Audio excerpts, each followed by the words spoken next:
उसको ये कराएंगे, उसके बारे में ये बताएंगे। नमस्कार सभी को। सबसे पहले मैं आपको ये जानकारी देता हूँ कि हम लोगों के साथ जब भी कोई अपराध होता है तो हम हमारे नज़दीकी थाने में जाते हैं FIR दर्ज कराने के लिए। वहाँ पे और हर जगह सबसे कार्रवाई की शुरुआत यहीं से होती है। हमारे पास कार्रवाई के लिए, न्याय के लिए लोक अदालत होती है, उसके बाद हमारे जिले की अदालत होती है, राज्य की हाई कोर्ट होती है और उसके बाद देश की सुप्रीम कोर्ट होती है। लेकिन हम डायरेक्ट सुप्रीम कोर्ट या डायरेक्ट हाई कोर्ट नहीं जा सकते। जैसा कि सब लोगों को पता है, हम लोगों ने कोशिश की हमारे परिवार के माध्यम से, इस्तगासे के माध्यम से और थाने में जाकर के FIR दर्ज कराने के माध्यम से हमारी सूचना पुलिस को दी। पुलिस ने किन्हीं लोगों की सूचना लिखी, किन्हीं लोगों को उनके साथ अटैच कर दिया।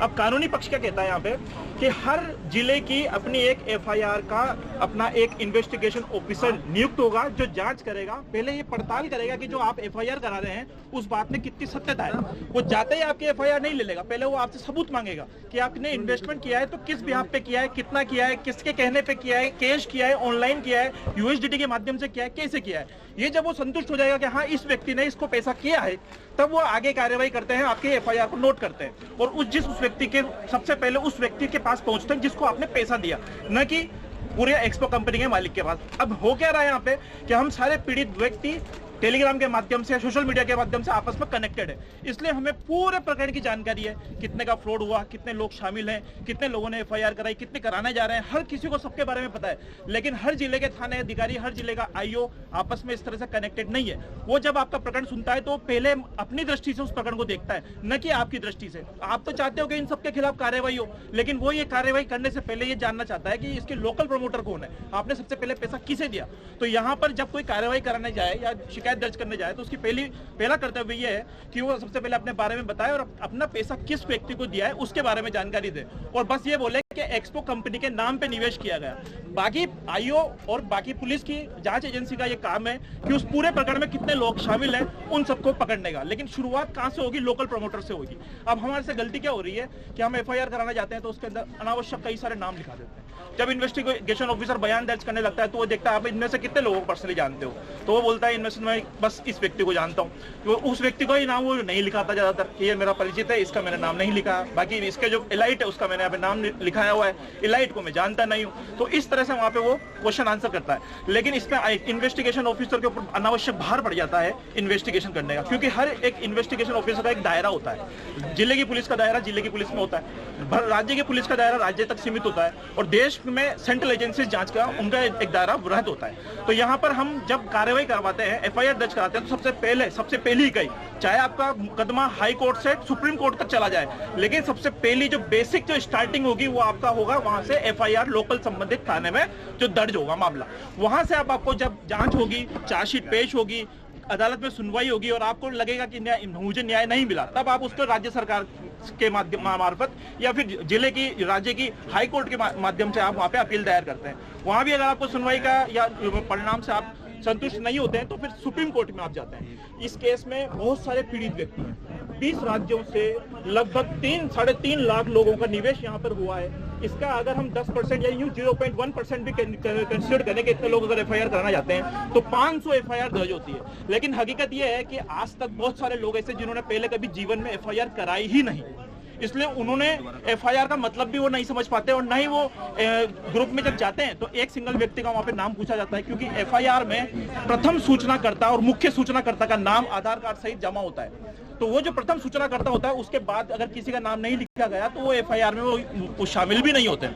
इसलिए जो ग्रुप में FIR हो रही है जिसमें लोगों को लग रहा है कि हम 350 लोगों ने जाकर के FIR कराई है, लेकिन आप उस FIR में देखेंगे तो सिर्फ एक ही व्यक्ति का नाम है। इसलिए आप सभी लोग अगर अलग अलग FIR कराते हैं, FIR आसानी से नहीं होगी। कोई भी जिले के आप जिस भी थाने में जाएंगे आपको FIR में बहुत परेशानियों का सामना करना पड़ सकता है। तो उसके 3 चरण आप सभी लोगों को पता है। परिवार के माध्यम से हम दे सकते हैं, अगर थाने में हमारी सुनवाई नहीं हो रही है तो कोर्ट के इस्तगासे के माध्यम से दे सकते हैं, और डायरेक्ट हम हमारे ऑनलाइन सूचना जो पोर्टल होता है उसके माध्यम से भी हम FIR दर्ज करने का निवेदन कर सकते हैं। FIR दर्ज होने के बाद होना हमारे अगली जो कानूनी जो प्रकार है या यूं कहेंगे कानूनी जो तरीका है वो ये है कि हम लोग सब लोग FIR को एक समिति के माध्यम से, जैसे कि माधव जी से मैंने निवेदन किया है कि आप जो है वो एक एक्सपो पीड़ित संघर्ष समिति बनाइए।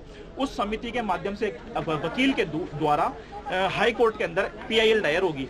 अगर विक्टिम्स हमारे अन्य राज्यों से भी हैं तो हम डायरेक्ट सुप्रीम कोर्ट के अंदर भी PIL लगा सकते हैं। PIL क्या होता है कि जब भी कोई प्रकरण बहुत बड़ा आर्थिक अपराध होता है या किसी भी तरह का कोई ऐसा अपराध होता है जिसमें कई सारे लोग पीड़ित होते हैं। तो वहां पे सुप्रीम कोर्ट या राज्य की हाई कोर्ट स्वतः संज्ञान लेती है और जांच को अपने कंट्रोल में लेती है और अपने अपडेट मांगती है, 15 दिन में क्या हुआ, 30 दिन में क्या हुआ, जांच कहां तक पहुंची, कितने लोग गिरफ्तार हुए, कितनी रिकवरी हुई, उस सब की जो मांग है वो हाई कोर्ट या सुप्रीम कोर्ट करता है। अब यहाँ पर हमारे केस में क्या हो रहा है कि अभी तक जितनी भी एफआईआर हो रही है वो जिले स्तर पे ही है। अगर मैं हाई कोर्ट की भी बात करूं तो राजस्थान हाई कोर्ट में कोई पीआईएल दायर नहीं हुई है। बस जो पीड़ित व्यक्ति या यूं कहें कि जो एक्यूज्ड व्यक्ति जो गिरफ्तार हुए हैं उन्होंने अपनी बेल के लिए और जो गिरफ्तारी में जो पहला स्व मोटर संज्ञान में जिन अपराधियों का नाम आया है उन अपराधियों ने अग्रिम बेल लेने के लिए हाई कोर्ट की ओर रुख किया है। तो हाई कोर्ट में इस वक्त सिर्फ उन्हीं लोगों के ऊपर सुनवाई चल रही है जिन लोगों ने बेल के लिए या जमानत के लिए आवेदन दिया है।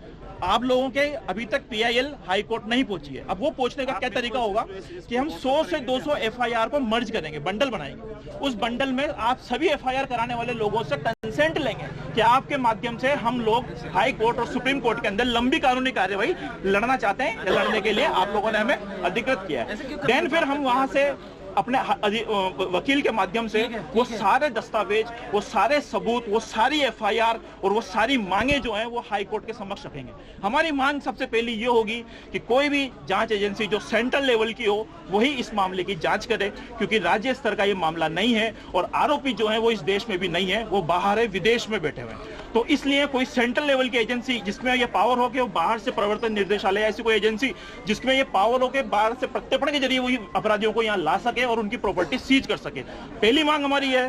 दूसरी मांग हमारी यह है कि जितने भी एफआईआर जो अलग अलग जिलों में हुई है उन सबको मर्ज करके एक जांच समिति बनाने के बाद उन सभी आरोपियों को चिन्हित किया जाए जिन्होंने बेनामी संपत्ति इसके माध्यम से कमाई है। क्योंकि ये बात अब सर्वसम्मत सत्य बात है कि इसके अंदर कोई ट्रेडिंग नहीं होती थी, सारा मनी रोटेशन होता था। इसका मतलब पीड़ित लोगों का जिनका पैसा लगा हुआ है, जिनको पैसा नहीं मिला, और वो लोग जिन्होंने पैसा कमाया है तो वो कमाया हुआ पैसा नहीं है, वो आप ही लोगों का पैसा उनके पास पहुंचा है। ईमानदारी से उनको सरेंडर करना चाहिए वो पैसा कि मैं भी इस प्रकरण में जाने अनजाने में मैंने इसको किया, लेकिन जब बाद में मुझे पता चला ये ट्रेडिंग में मनी रोटेशन है तो मैंने मेरी जिम्मेदारी निभाते हुए जितना पैसा मैंने यहाँ से कमाया उसकी जानकारी दी है, जितना मैंने खर्च किया उसकी जानकारी दी है और जितना मेरे पास है उसको मैंने सरेंडर कर दिया कोर्ट।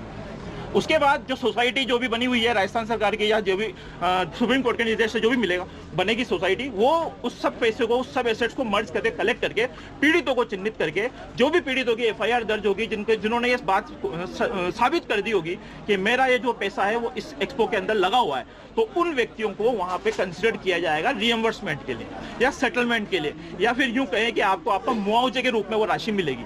लेकिन एक बात बहुत अच्छे से आप समझ लीजिए, पिछले 5 से 6 सालों में एक्सपो क्रिप्टो के नाम पे कई सारे फ्रॉड हुए हैं और उनकी सुनवाई, उनकी जांच और उनके खिलाफ कार्रवाई करने के लिए लोगों में जानकारी नहीं है, जानकारी का बहुत अभाव है। इसका मतलब, मेरे कहने का मतलब यह है कि जो जानकारी पुलिस अधिकारियों और माननीय न्यायालयों के कोर्ट के समक्ष भी जब जाती है तो वो भी नहीं समझ पाते कि प्रकरण क्या है, ये कैसे हुआ।